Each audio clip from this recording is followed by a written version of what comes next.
What is up, YouTube? I'm Devon, DaVinci, leader of the Renaissance crew, and you're watching DaVinci Reacts.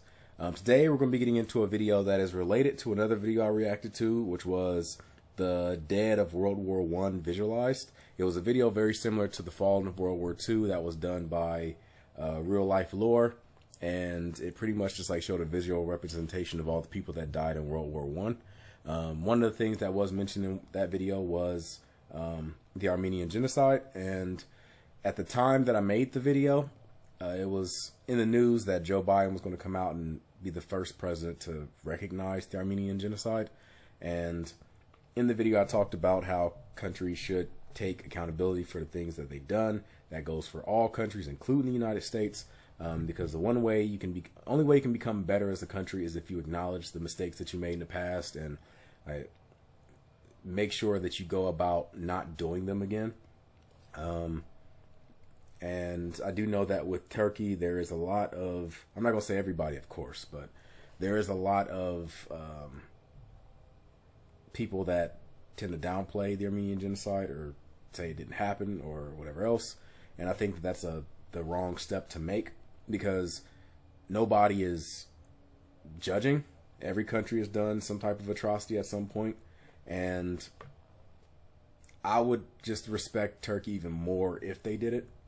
I still respect the hell out of Turkey. I'm a big fan of like history and empires and things like that. And Turkey is like the original, not the original empire, but when I think of the Ottomans and like that vast empire, that's pretty much all Turkey. So I see them as like a former like big time empire. So I already have like a lot of respect for Turkey. Not to mention some of their food be looking bomb. So it's like, just acknowledge the past. I appreciate that. I'm nobody, but still, it's still appreciated when countries acknowledge the past. Same thing with Japan and the rape of Nanking and things like that. I know there's, I'm not going to go into detail about that, but that's just another thing, another country that I highly respect and feel like there's not enough people acknowledging certain stuff. Matter of fact, I'm going to go into atrocities that America has done in a future video, so I can point the finger at myself or my own country and say, talk about things that we need to acknowledge. But with that being said, let's go ahead and jump into this and see what it has to offer. This video was made by Alternate History Hub. This is a rather small video for them. Normally their videos are longer than just 4 minutes, but we'll go ahead and see what this has to offer. And if you want to show me some support, best way you can do it is hit that thumbs up button, because right now I'm seeing a screen that says some images may be disturbing, so that means there might be some stuff that could lead to demonetization. And one of the best ways you can support me, besides joining my Patreon to get exclusive reactions, would be to hit the like button. Now, with that being said, let's jump into this. Well, let's hope it starts. Okay, there we go. The Armenian Genocide was a mass extermination of Armenians, Assyrians, and Greeks carried out by the Ottomans from 1915 until 1923. It's often considered the first major genocide of the 20th century. This video won't be like my others, because it's almost impossible to predict how things would have been had this event not occur. So I'll leave you to ponder after I show the facts. This video is simply going to state the history. Armenia has existed for millennia. The predominantly Christian people lived in eastern Anatolia, being swept up by the numerous empires which conquered the land. At the end of the 19th century, the current rulers, the Ottoman Empire, began to collapse. Fearing a rise of Armenian nationalism, the Turks started cracking down on these people. During the 1890s, the government massacred hundreds of thousands of civilians. The treatment got even worse when a nationalistic group known as the Young Turks took control in 1908. Their goal was to purge the land of any non-Turks. Sound familiar? So once World War I broke out, by 1915 the Ottomans saw the Christian Armenians as a threat, fearing they would help the Christian Russians against Turkey. The genocide started when hundreds of Armenian intellectuals... There we go. I'm going to go back a bit. The Young Turks. Now, I do follow a YouTube channel called The Young Turks. They do news articles and stories and things like that that tend to have a left-leaning bias to them. I think that at this point they should change the name. Now, I know the reason why they call themselves Young Turks, because the definition had a different meaning behind it, apparently, like in the 90s or so. Something to do with like young people that are, what was it described as? Young people that were kind of like rebels, I believe, and were standing up to, I don't want to say just tyranny, but like just standing up to radical ideas, or the negative radical ideas, or whatever it was.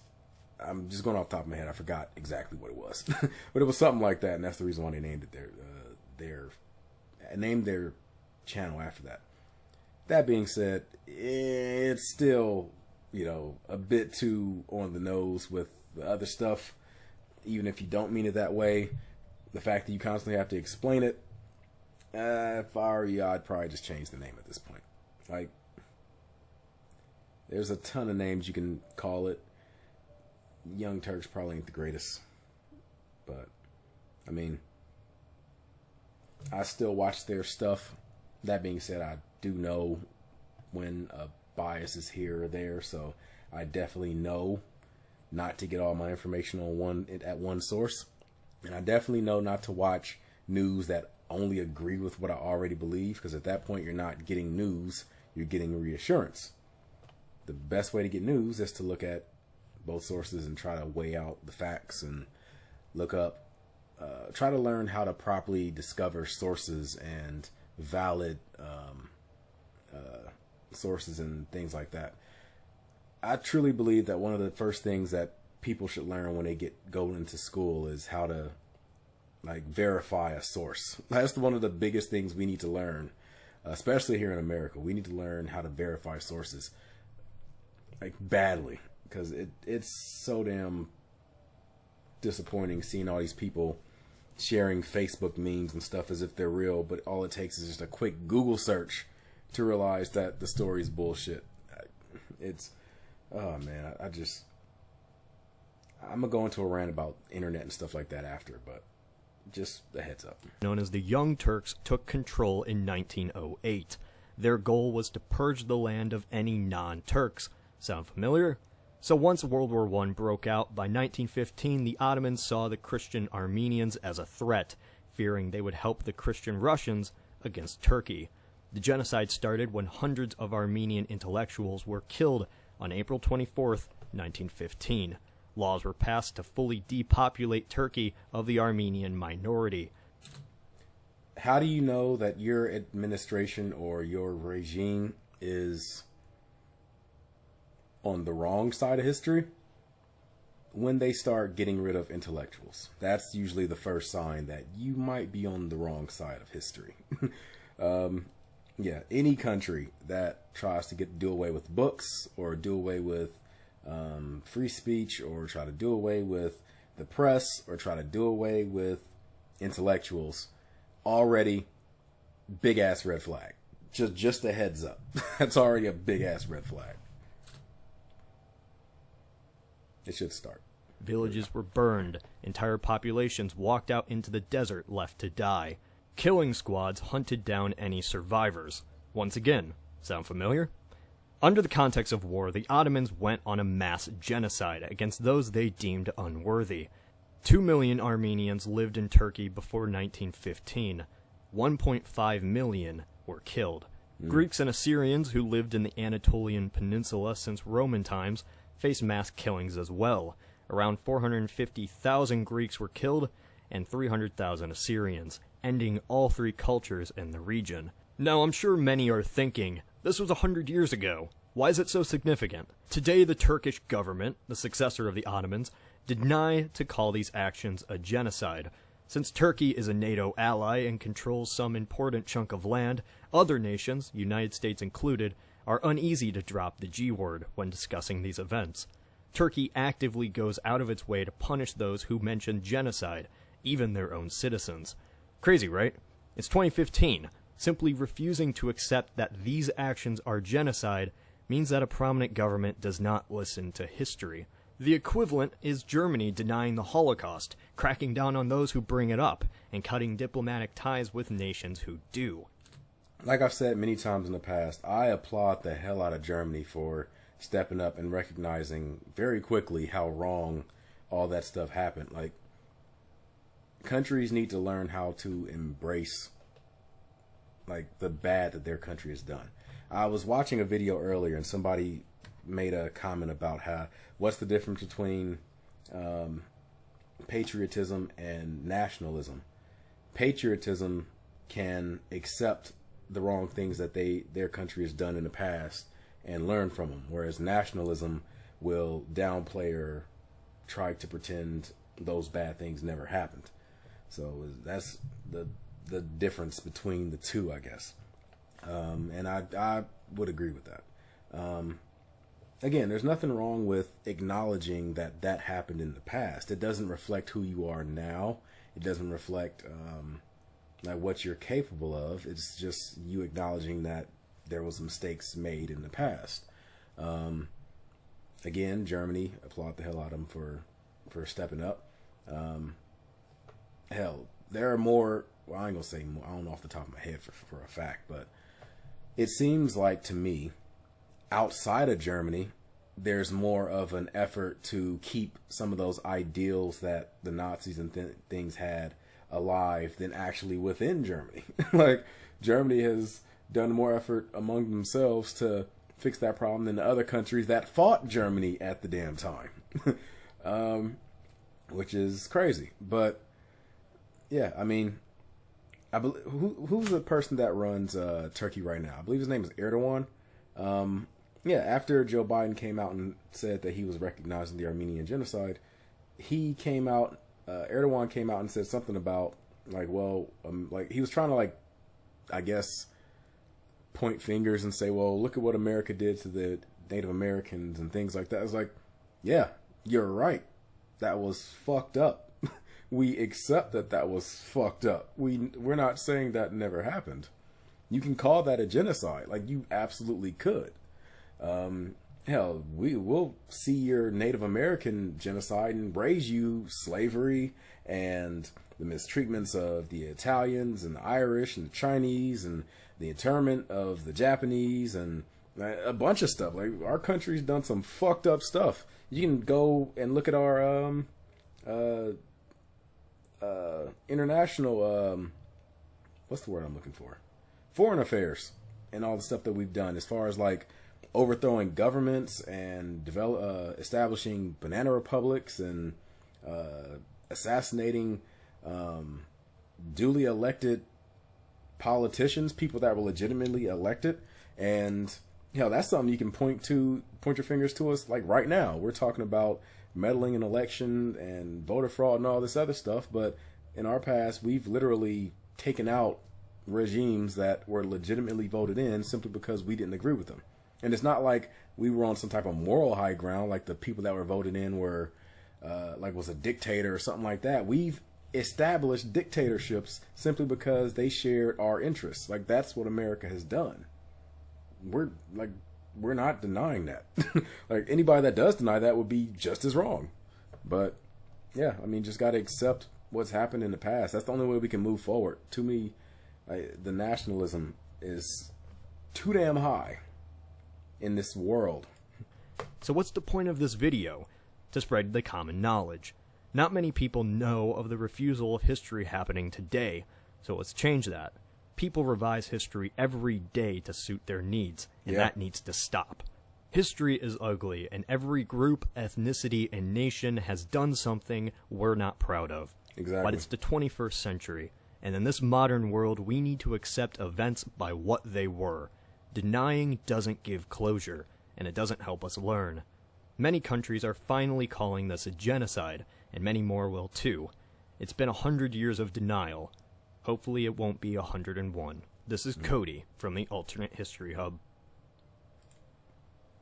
Yeah. I said, you guys know how I lean politically. I've already told you, I lean left. I don't see eye to eye on Joe Biden on a lot of things. I think that, well, for me, I think that he tends to be kind of weak. But, yeah, I tend to lean left, but I do applaud Joe Biden for doing this, stepping up and acknowledging the Armenian Genocide, because maybe this will be a domino effect where other countries will acknowledge it as well. Obviously, I don't think it's going to lead to like some type of sanctions or anything against Turkey. It shouldn't really. Like it has something that happened in the past. Learn from it. Establish some type of educational program where you can teach people about the wrong stuff that you did in the past and move forward. That's pretty much it. There's nothing wrong with that. In America, we've established like relatively recently programs that teach about the institution of slavery and things like that. Those are needed. I would love to see more things like that and things that actually acknowledge the wrong that the country's done, because the only way to get past a problem is to acknowledge first that there was a problem. And by constantly denying it, you give people with bad that work in bad faith the ability to have leverage in these types of discussions. Like the reason why Nazis and things like that are able to continue to do their thing is because they're areas where denial of atrocities the Nazis committed exist and are allowed to fester and things like that. And it's like, if you just educate people from day one and let them know how wrong it is and find a connection between those people and the people that went through the atrocities, like try to find a way to connect it to them so that it's something personal to them, then it will help the world move forward to, you know, a place that we've never been in. Right now, we live in a period where we have never experienced in the history of our world, like women having equal rights as men, or moving into a direction where men and women have equal rights.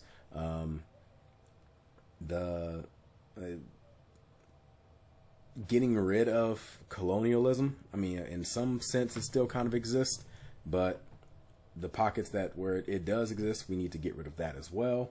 You know, getting rid of slavery and things like that, even though there is still areas of slavery in like Liberia and places like, I don't know about Liberia. I meant to say Libya and Syria and things like that. We need to, as a world, crack down on that too, because we sit there and praise how bad slavery was, but then we fail to recognize the slavery that's still going on today.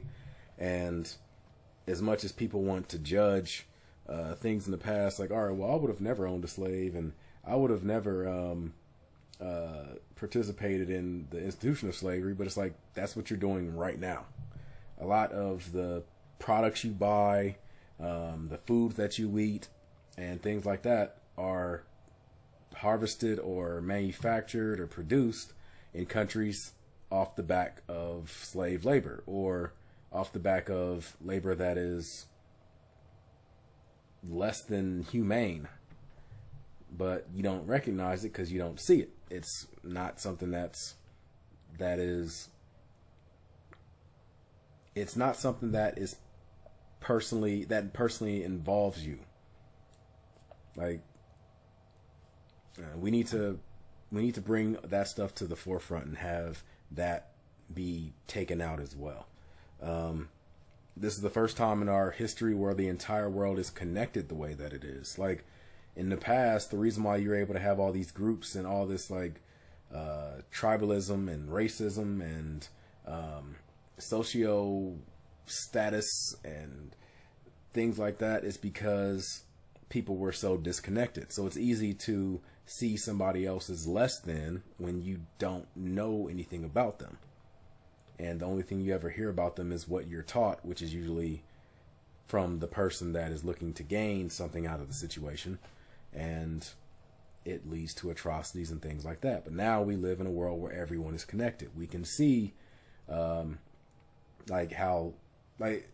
we can see how people in Japan live, and how people in Spain live, and how people in Germany live, and Brazil, and the United States, and the UK, and in South Africa, and India. And like, we see that. We can connect to those people and talk to them, and we see just how just how connected we actually are, like how little difference we really have with each other. Like, a meme is a meme is a meme. Japan has their memes. India has their memes. America has their, like, all these countries, like, they have things that they consider funny that we consider funny as well. The exact same stuff. Like, the way we go about things.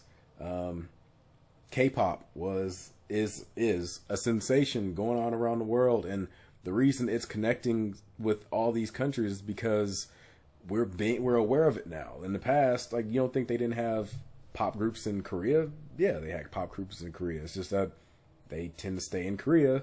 People didn't really see too much of it, but now that we've got more of awareness of the world, that's what happens. Like, and now it's something that connects everybody. Everybody, or not everybody, but a lot of people like to talk negatively about the idea of globalization. Personally, I welcome globalization because it gets rid of the barriers between one group of people and another group of people. The closer you get, the more the better society becomes, in my opinion. Now, I do think that there should be an embrace of cultural differences as well, but I don't think that it should be to the point where you're looking down on the next culture, or you're trying to keep other cultures out to preserve your own. Like, I think that it should adapt, but it should still be connected to its roots in some way. That's just my opinion on it, though. Now, I would love to see what you guys have to say about it. I did say I was going to rant about the internet and things like that. I'll just say it real quick. The internet, it's something that also connects to that whole connection that I was talking about, everybody being together and globalization and things like that. But at the same time, it's like, because of how connected we are and all that, like, this new level of information that we have, it's like the world is starting over again as far as knowledge. Like, it's like the more information that's available, the dumber we get. Because in the past, if you wanted knowledge or information and things like that, you had to go out and seek it. And the people that went out and sought it were people that were willing to learn and were open-minded. And if you want something bad enough, if you're willing to do that, then that means that you're not someone that's going to take it for granted. So in the past, people that looked for knowledge were people that were the most accepting of it. Nowadays, knowledge is so damn convenient that people will take it for granted. They'll dismiss it if it doesn't go the way they want it to, or whatever the hell else. And it's like, it's causing the world to get dumber because there's so much information now. They're just picking and choosing the information they want. And the internet being the way it is, if you look hard enough, no matter how stupid or batshit insane your ideas are, somewhere there's somebody that will reassure you of those ideas. No matter how wrong it is, somewhere somebody is going to tell you you're right. And that's the problem. Instead of people accepting, like, okay, well, I don't know the answers, let me go seek it out. Instead, they go, I know the answers, let me go seek out sources that confirm what I already believe, even if what they believe happens to be wrong. It's just that instead of accepting that they're wrong, they would rather create a bubble where they're right. And even if that bubble isn't something that completely makes its own reality, they would rather stay in that comfortable bubble as opposed to step out and have to question themselves on their knowledge. But with that being said, I hope you guys enjoyed this video. If you did, make sure you hit that like button, subscribe, and share. I look forward to seeing you guys on a future video. And until then, I'm Devon DaVinci. I'm going to give you the deuces, and I will see you guys later. Deuces.